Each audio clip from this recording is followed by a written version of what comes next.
Boa noite, Brasília, boa noite, Brasil, boa noite, Além Brasil, boa noite, bancários e bancárias. Estamos mais uma vez no nosso encontro semanal da TV Bancários, hoje com o tema Resultado dos Bancos no terceiro trimestre. Para isso, estamos aqui com o nosso presidente, Eduardo Araújo, e também o Pedro Tupinambá, economista do DIEESE. Boa noite, presidente. Boa noite, Valdir, tudo bem? Tudo bom, boa noite, Pedro. Boa noite. Eu vou começar esse nosso bate-papo com o Araújo. Presidente, o que chamou a atenção do movimento sindical nos resultados dos bancos até agora? Olha, não há uma especificidade, né, que pudesse contemplar todos os bancos ao mesmo tempo. Então, do ponto de vista nosso, para dialogar com a sociedade, o que chama mais atenção é a receita de tarifas. Isso é uma tendência do sistema, né? Está arrecadando mais com tarifas do que realmente ele presta serviços para os clientes. Então as tarifas continuam exorbitantes e elas não estão sendo atendidas, os clientes não estão sendo atendidos com o nível de pagamento que eles estão oferecendo para os bancos só de tarifas. Então isso é uma situação e por outro lado a gente vê que os bancos continuam lucrando bastante, né? Muito acima da média dos outros setores. Ok, eu vou pedir agora a participação do Pedro Tupinambá, economista do DIEESE, Rede Bancários. Pedro, de modo geral, do ponto de vista macroeconômico, que conjunção de fatores contribui para resultados tão expressivos dos bancos que atuam aqui no Brasil? Acho que é uma questão muito oportuna, né? Principalmente se a gente considerar que os maiores bancos acabaram de publicar os seus resultados, né? Referentes ao terceiro trimestre de 2014. E a Rede Bancários fez uma avaliação dos resultados dos bancos, né, considerando os nove primeiros meses de 2014, comparando com o mesmo período de 2013, e nós percebemos o seguinte, que um indicador que pesa muito do ponto de vista dos resultados dos bancos é a definição da taxa de juros da economia, né? Então, na medida que o Banco Central decide elevar a taxa básica de juros, que é a taxa que referencia o mercado, ela termina impactando também sobre as expectativas, né, dos agentes econômicos, e um desses agentes relevantes, né, são os bancos, né, que, de certa forma, tem grande parte das suas receitas vinculadas às operações com títulos públicos. Então, na medida que o Banco Central eleva a taxa de juros, os bancos, por sua vez, ganham com receitas através de aplicações de tesouraria, né, que são vinculadas às taxas básicas de juros. Então, o elemento que pesa do ponto de vista do resultado dos bancos, do ponto de vista macroeconômico, são as taxas de juros definidas pelo Banco Central, né? Ok, obrigado, Pedro. Lembrando que você pode participar, você pode fazer parte deste bate-papo. Basta acionar o Linha Direta e mandar a sua pergunta. Nós temos aqui o presidente do Sindicato dos Bancários do Distrito Federal, Eduardo Araújo, e temos também o Pedro Tupinambá, economista do DIEESE. Diego, dá para colocar no ar o VT do Linha Direta? Então, o Diego vai mostrar como é que você faz para participar. Para participar é muito fácil. Basta acessar o site do Sindicato dos Bancários e clicar no ícone do programa. Na página de exibição, você irá encontrar o Linha Direta. Coloque o seu nome e a sua dúvida. Se achar necessário, coloque também o seu e-mail. Participe e ajude a fortalecer as lutas da categoria no programa TV Bancários. Ok, as perguntas chegaram e eu vou fazer esta para o Pedro Tupinambá. Ao se fazer o recorte por bancos, existe alguma diferença de estratégia que impactaria de modo significativo nesses resultados ou todos apostam no mesmo modelo? É uma questão muito interessante, né? Na medida que a gente tem alguns elementos em comum, né, em relação aos grandes bancos, né? A gente tem alguns aspectos em comum, que é a questão dos ganhos, né, com receita de serviços e tarifas, como bem frisou o Araújo, né?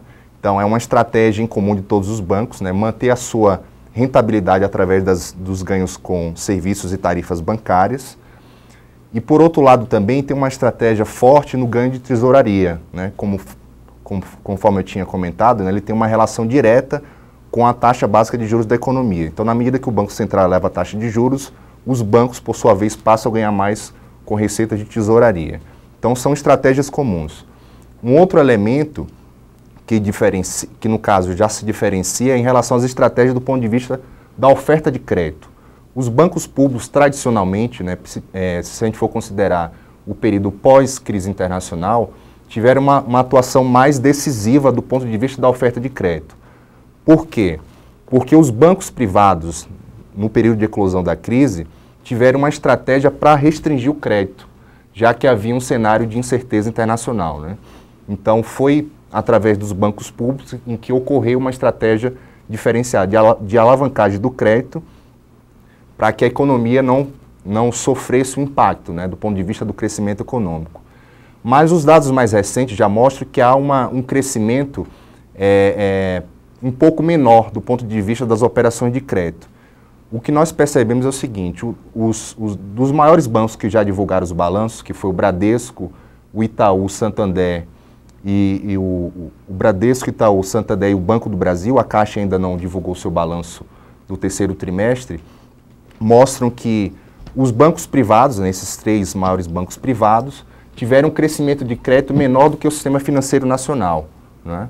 Enquanto o Banco do Brasil, o crescimento das operações de crédito foi praticamente equivalente ao saldo das operações de crédito do sistema financeiro nacional, que são os dados apresentados todos os meses pelo Banco Central. Então, o que se percebe é que, nesse aspecto, os bancos privados ampliaram as suas operações de crédito, mas abaixo do sistema financeiro nacional. E há um outro aspecto, que é a questão da inadimplência. Os bancos, eles estão focando clientes com a carteira de menor risco, né? Então, a tendência hoje é de queda e de estabilidade da inadimplência, da taxa de inadimplência, que é um indicador que mede a relação entre atrasos acima de 90 dias em relação ao saldo total das operações de crédito. Então, o que se percebe é uma queda na inadimplência e, em alguns bancos, uma redução das despesas com provisões para crédito de liquidação duvidosa, né? Ou seja, a despesa que o banco provisiona para um caso de calote no futuro, né? Então, os bancos, eles fazem provisões, então, nesse período, alguns bancos reduziram as suas despesas com provisão, então, ao reduzir as despesas com provisão, ela termina impactando positivamente o lucro. Exceto o Banco do Brasil, que apesar de ter crescido o seu lucro em 5% nos últimos 12 meses, né, considerando o acumulado de janeiro a setembro deste ano, a gente percebe que o Banco do Brasil aumentou a provisão de crédito de liquidação duvidosa. Então, o Banco do Brasil, por exemplo, poderia ter um resultado maior se não provisionasse mais de 2,5 bilhões de reais ao longo de todo esse período. Então, teve algumas diferenças do ponto de vista estratégico na busca dos seus resultados, né? Mas também a gente tem algumas outras questões que eu acho que vale a pena frisar também, né? Pois não, Deodoro. O Pedro falou sobre essa questão de oferta de crédito e como mostra já nesses 2 grandes bancos que eles não cresceram tanto quanto a economia, ou os próprios dados do Banco Central, durante a nossa campanha salarial a gente viu que algumas notícias dos jornais, né, davam conta de que eles estavam restringindo o crédito. E aí o que pode ser um movimento de seleção de clientes ou um movimento de aposta na eleição presidencial que acabou. Então havia essa possibilidade deles estarem reduzindo o crédito, a oferta de crédito, para poder aumentar as expectativas sobre a eleição, ou seja, fazer com que não houvesse dinheiro para circular no mercado e diminuir o consumo, ou poderia ser também um processo de seleção. Desses bancos que já anunciaram, nós não sabemos dessa estratégia. Porém, do HSBC, que teve até prejuízo no primeiro semestre, que ainda não teve o resultado dele divulgado, né, nesse terceiro trimestre. Mas ele já está apontando uma seleção de clientes diferenciada do que ele faz hoje, e a gente está com um movimento de demissões em todo o país de funcionários do HSBC, por conta de uma estratégia nova de atuação, não efetivamente por conta dos prejuízos que foram contabilizados. Ok, eu vou perguntar de novo para o Pedro Tubinambá, por que mesmo lucrando tanto as instituições financeiras insistem em demitir? Essas demissões não podem ser consideradas um ponto fora da curva?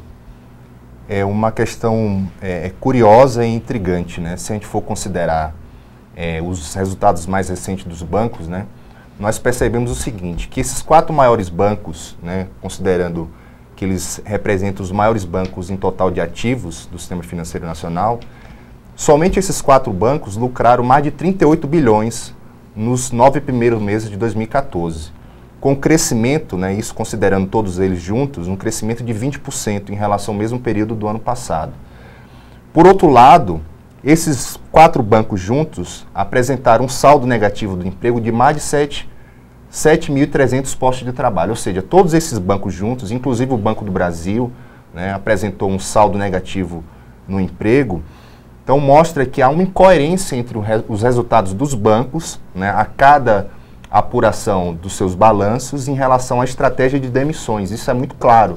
O que a gente vem percebendo pelo menos nos últimos 2 anos, é que os bancos vêm focando essa estratégia de redução do emprego, né, para reduzir as suas despesas com o pessoal. E, por sua vez, também aumentar os seus lucros. Então, há uma incoerência muito grande, até porque o sistema financeiro nacional também ele não vai funcionar sem um serviço de boa qualidade. Então, é preciso que o sistema opere de forma eficiente, mas também de forma satisfatória, que atenda às necessidades do cidadão, né, que está ali realmente na ponta. Então, a gente percebe que há uma incoerência entre os resultados dos bancos e as demissões observadas até o 3º trimestre de 2014. Hoje é possível mensurar as consequências sociais desse tipo de política? Olha, nós temos muita dificuldade de compreender essa lógica de quanto mais se lucra, mais se demite. Por exemplo, o Santander responde por mais de 20% do lucro mundial e tem feito demissões no Brasil. Há 2 anos atrás ele fez um movimento como esse do HSBC de hoje, e desse momento, né, de estar fazendo uma demissão em grande escala e num curto período de tempo. Mas ao longo de cada mês a gente vê os bancos tendo pessoas que saem do banco, ou que aposentam, ou que são demitidas sem justa causa e que não são repostas, né? São postos de trabalho que não são repostos. E não há justificativa plausível para que a gente possa aceitar esse tipo de situação. Mas os bancários ficam até receosos de fazer algum movimento para contrapor essa medida, porque o emprego está em risco. Né? Então não é a linha do Brasil, tem crescido a oferta de empregos, mas no sistema financeiro a gente vê uma redução.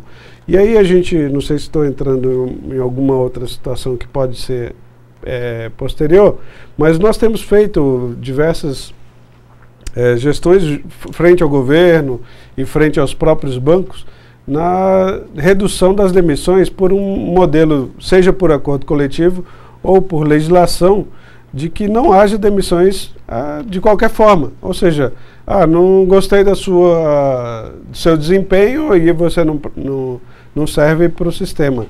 Então isso é muito ruim, porque as pessoas já estão frente a uma pressão diária por cumprimento de metas para atingir lucratividades extensas, né? E a gente faz alguma comparação. Um executivo de um banco privado ganha em um ano aquilo que um caixa levaria 20 anos para poder acumular de renda. Então, quando eles estabelecem metas que são muito grandes, são para poder preencher os seus bônus, né? Então atingem metas que são, de qualquer forma, né, boas para eles receberem bônus de curto prazo, enquanto que os trabalhadores levariam até 20 anos para poder receber a mesma quantidade que um executivo ganha por ano. Então, esse movimento, a gente vê uma paralisação dos trabalhadores em fazer esse enfrentamento, e a gente tem tentado, na campanha salarial, fazer um acordo que proíba essas demissões, que haja, de fato, uma justificativa econômica, de fato, que possa justificar essas demissões, esse número tão grande de demissões. E, por outro lado, a gente tenta, no Congresso e no governo, fazer a regulamentação da Convenção 158. Porque nós vemos aí, com o Banco Central, que ainda não faz uma regulação adequada sobre os correspondentes bancários. Ele libera a abertura de correspondentes bancários que vão substituir a mão de obra dos bancários. E isso é ruim também para o sistema, porque você reduz o número de bancários. Vão substituir por uma mão de obra bem mais barata, né? 3 vezes, ou seja, o custo de um bancário é 3 vezes maior do que um correspondente. E isso é um absurdo do ponto de vista da legislação trabalhista, ou seja, pessoas trabalhando na mesma situação, só que com empresas de fachada, criadas até pelos próprios bancos para poder substituir mão de obra. É triste mesmo. São 19 horas, 12 minutos, horário de Brasília, horário de verão. Nós vamos fazer um breve intervalo para os nossos convidados tomarem um copo d'água. Voltaremos em seguida. O nosso tema de hoje é resultado dos bancos no terceiro trimestre. Para isso está aqui o Pedro Tupinambá, economista do Diese, e o nosso presidente Eduardo Araújo. Segue TV Bancário, já voltaremos.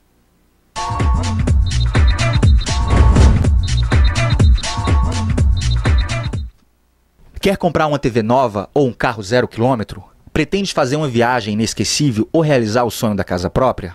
O sindicato possui uma nova parceria que vai facilitar essas e outras necessidades dos trabalhadores. Trata-se do programa de vantagens Seu Negociador, que pode ser acessado pelo site www.vantagensbancarios.com.br. A iniciativa oferece benefícios voltados para a aquisição de bens e serviços em diversos ramos do mercado. Os bancários associados ao sindicato já podem utilizar este pacote de vantagens. Basta entrar no site e logar com o seu CPF e digitar a senha padrão 123456. Em seguida, o associado deve redefinir sua senha e atualizar seu cadastro. São vários benefícios à disposição da categoria. O principal deles é a Central Negociador, onde o trabalhador pode solicitar negociações para reduzir o valor da compra de um determinado bem ou serviço, de uma viagem a um carro. Nesse caso, o associado pagará uma taxa de apenas 20% sobre o valor da economia gerada em cada consultoria. Outro benefício oferecido pelo site é o serviço de parceiros cadastrados, que disponibilizam uma lista de vantagens pré-definidas aos bancários. Além disso, os usuários possuem benefícios do www.porumabagatela.com.br, um site de e-commerce que também oferece aos associados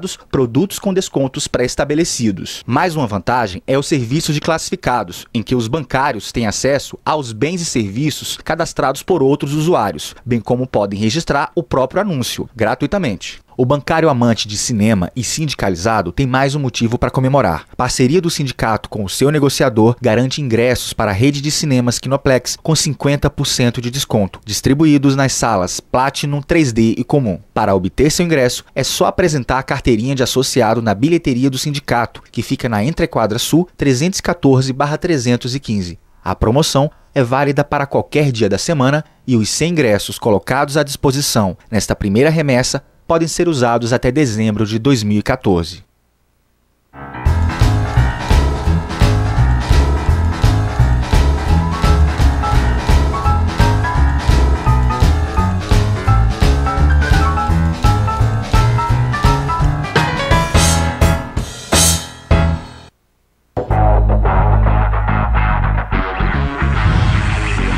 O sindicato lançou no último dia 15 seu novo portal na internet.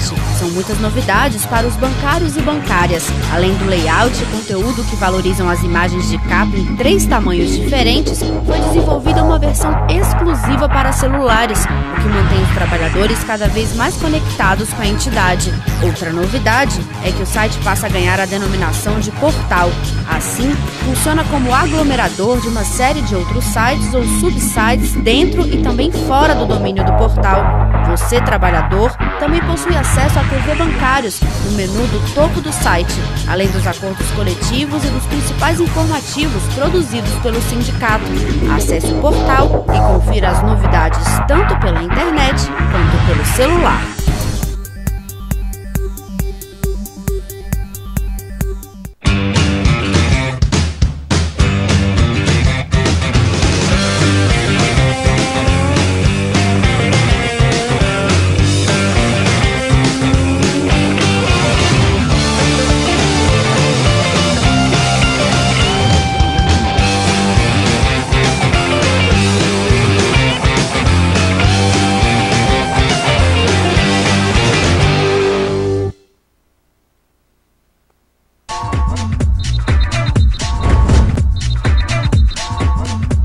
Continuando com a TV Bancários ao vivo, direto do nosso estúdio, são 19 horas 15 minutos, horário de Brasília, horário de verão. Ô Pedro Tupinambá, o Eduardo Araújo, nessa última intervenção, falou sobre a questão de demissões. Essa próxima pergunta, seria exagero dizer que as demissões ajudam os bancos a lucrar? Olha, assim, é difícil afirmar isso, mas de fato há uma relação, né, muito estreita entre a estratégia de demissões dos bancos e os seus lucros, né? O que a gente percebe é o seguinte, que os bancos eles vêm focando na estratégia de busca de eficiência, né? Ou seja, fazer mais com pouco. Com pouco quer dizer o seguinte, com menos bancários.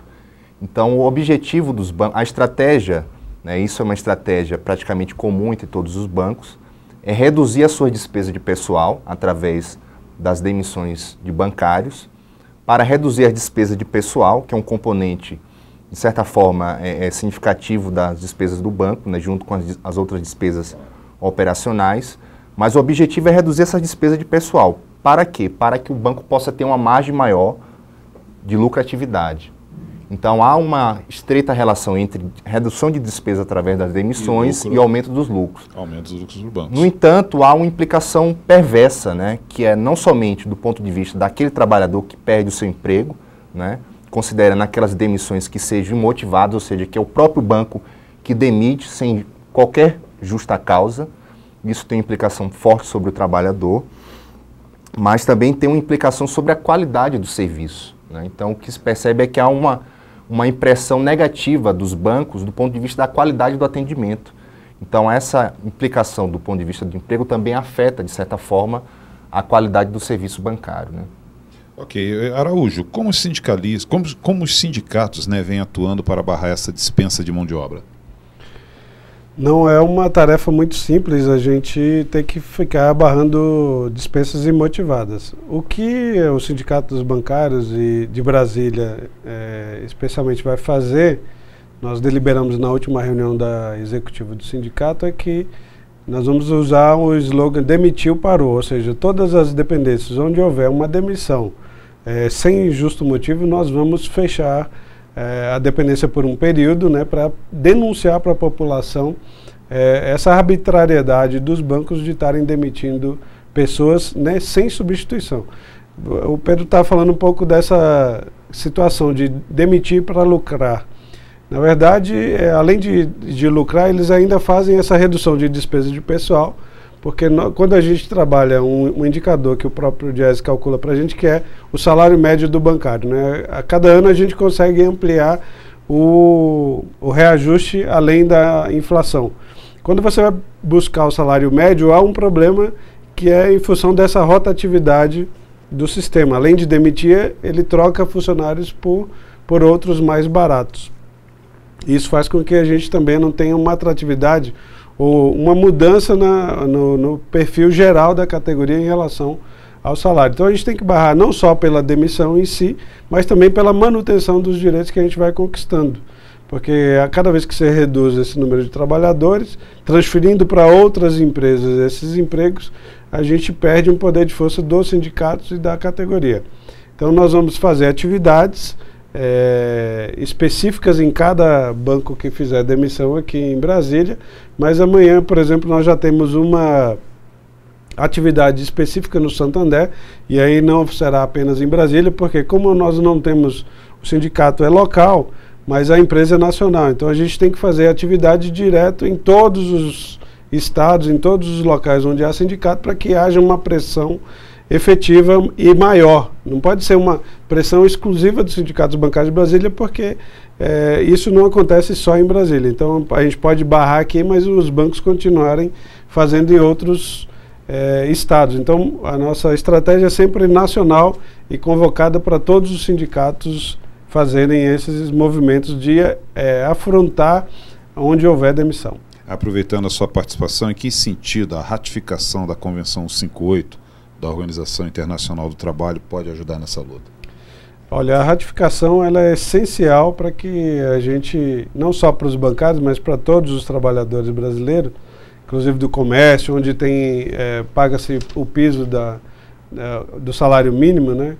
Nós teríamos uma outra solução para a qualidade do serviço prestado ou do emprego, né? Qualidade do emprego, não só para os bancários, mas para a população em geral, porque se você tem pessoas que não podem ser demitidas, as empresas vão ter que qualificar melhor, não só no sistema bancário, mas também em todos os outros empregos. Ou então hoje eles ficam fazendo uma ciranda com os trabalhadores, né? E aí não importa muito, eles não se importam muito em qualificar esses trabalhadores para permanecerem mais tempo. E a ratificação da Convenção 158, que foi feita em 94 e depois foi denunciada pelo Fernando Henrique, ou seja, não vale hoje no Brasil. Nós temos uma luta jurídica e também uma luta para que haja novamente essa ratificação. Nós teríamos uma relação de mais respeito entre os patrões e os empregados. Então hoje, por qualquer motivo ou por qualquer situação, se dispensa e não se precisa justificar.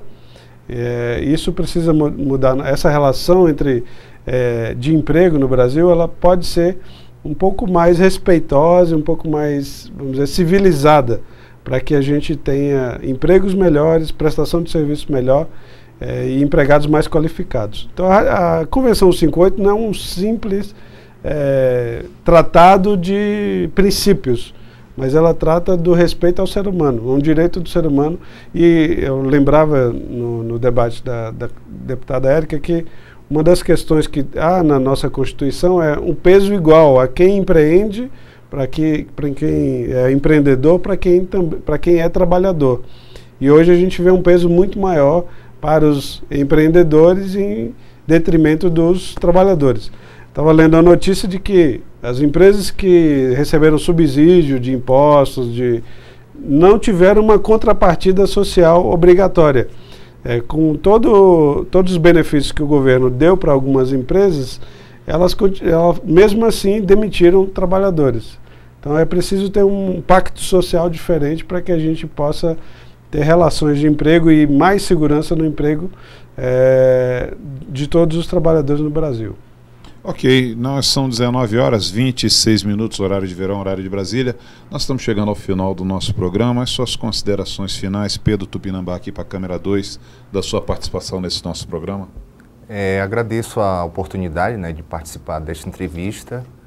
Achei muito oportuna falar sobre o desempenho dos bancos no terceiro trimestre, né, para que os bancários, a categoria bancária, possa estar atenta, né, aos resultados que os bancos apresentam a cada trimestre e mostrar também as implicações também do ponto de vista do emprego, né? Questões que são realmente muito relevantes e que têm uma íntima relação com o trabalho bancário, né? Então, agradeço pela oportunidade e fico à disposição para outros debates.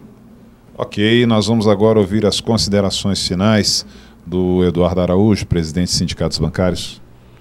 Olha, esse tema a gente também vai buscar abordar nos boletins dessa semana, né, tanto no site quanto no material impresso que vai para a categoria, para que a própria categoria tenha conhecimento mais profundo sobre isso, né, e tenha uma autocrítica sobre como nós devemos nos comportar. Não é só a diretoria do sindicato que tem que fazer esse enfrentamento, e a gente espera poder contar com a crítica e a sensibilidade dos trabalhadores para fazer os novos enfrentamentos.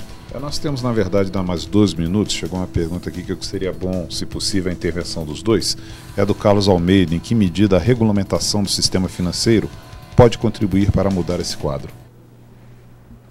Olha, a questão da regulamentação é uma questão que vem sendo abordada, né, pelo menos desde quando se previa a regulamentação do artigo 92, né, que tratava de diversos aspectos, né, do ponto de vista da regulação propriamente dita, né, não apenas daquilo que o Banco Central determina, né, de forma esparsa através das suas resoluções. A regulamentação ela teria um papel, acho que central do ponto de vista de impor algumas obrigações para o sistema financeiro, né? Por exemplo, direcionar crédito para as regiões que requerem, né, uma maior oferta de crédito. E o que se percebe é que muitas vezes essa ação de direcionamento do crédito para regiões que são desassistidas do ponto de vista do desenvolvimento econômico, elas são apenas direcionadas através dos bancos públicos. E a regulamentação do artigo 92, que imagino que seja essa questão que o colega apresentou, ele trata dessa questão da responsabilidade dos bancos do ponto de vista da promoção do desenvolvimento socioeconômico.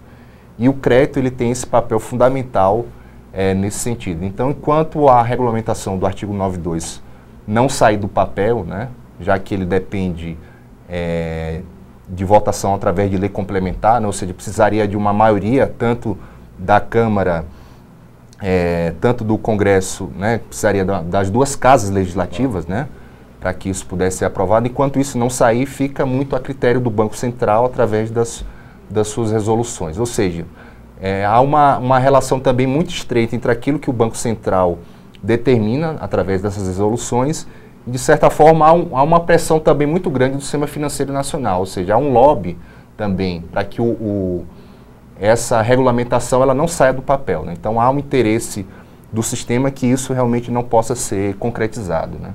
Ok, aproveitando, presidente, a sua intervenção também. Nesse caso da regulamentação do sistema financeiro, o Pedro falou um pouco dessa questão do crédito para o desenvolvimento, das regiões menos favorecidas, né, ou desassistidas dos bancos, né, que se concentram mais na região sudeste. E a regulamentação do sistema financeiro também seria importante para os trabalhadores. A gente falou um pouco do correspondente bancário e o Pedro sugeriu que nós fizéssemos depois um debate mais profundo sobre o correspondente bancário, mas isso evitaria que essa figura fosse utilizada de forma inadequada como ela é utilizada hoje. Então, hoje, essa liberalidade do Banco Central de criar resoluções que interferem, inclusive, na relação de capital e trabalho, ela deixaria de existir, porque você estabeleceria limites para a atuação financeira no Brasil. Então, hoje, o que o Banco Central está legislando passaria a ser, de fato, uma lei votada e discutida no Congresso e poderia ser abertas sessões para discussões públicas, né, para que a gente pudesse levar o nosso ponto de vista. Hoje, somente o Banco Central tem um ponto de vista estritamente financeiro, né, nem econômico, eu poderia dizer, mas estritamente financeiro, e ele legisla sobre questões até trabalhistas. Então, a regulamentação do sistema financeiro imporia limites para a atuação dos correspondentes e colocaria um pouco mais de responsabilidade no banco, não só na questão do trabalho, mas também onde ele poderia atuar. Ok, presidente, aproveitando a sua participação, nós temos mais 3 minutinhos aqui. Os informes, né? Estamos começando a semana. Hoje nós tivemos uma atuação na direção do Banco do Brasil contra a reestruturação da GSEX, e isso também é um problema não só para os funcionários do Banco do Brasil que estão sendo transferidos de local, por exemplo, a concentração na região sul e sudeste, né, seria São Paulo, Curitiba, transferindo postos de trabalho do país inteiro para esses locais. E aí a gente vê mais uma perversidade, que é a concentração de renda, transfere renda dos trabalhadores que estão locados aqui em outras regiões do país para levar para São Paulo e Curitiba, por exemplo, onde nós vemos que a maioria da direção do Banco do Brasil, por exemplo, é oriunda. Então, eles transferem postos de trabalho e transferem renda para regiões onde já existe uma grande concentração de renda. Não só por esse problema, né, que a gente já criticou a direção do Banco do Brasil, mas também critica porque ele deixa de assistir com pessoas especializadas, empreendedores da região norte, nordeste, do Espírito Santo, por exemplo, de Brasília, onde pessoas especialistas no comércio exterior, que trataria essa GSEX, estariam deixando de atender os clientes ali pequenos para poder atender apenas grandes empreendedores. Então, nós fazemos uma crítica aqui muito grande, o vice-presidente Maurano é um capitão dessa reestruturação, então a gente fez um protesto veemente na porta do Banco do Brasil hoje, contra essa reestruturação e contra qualquer reestruturação desnecessária.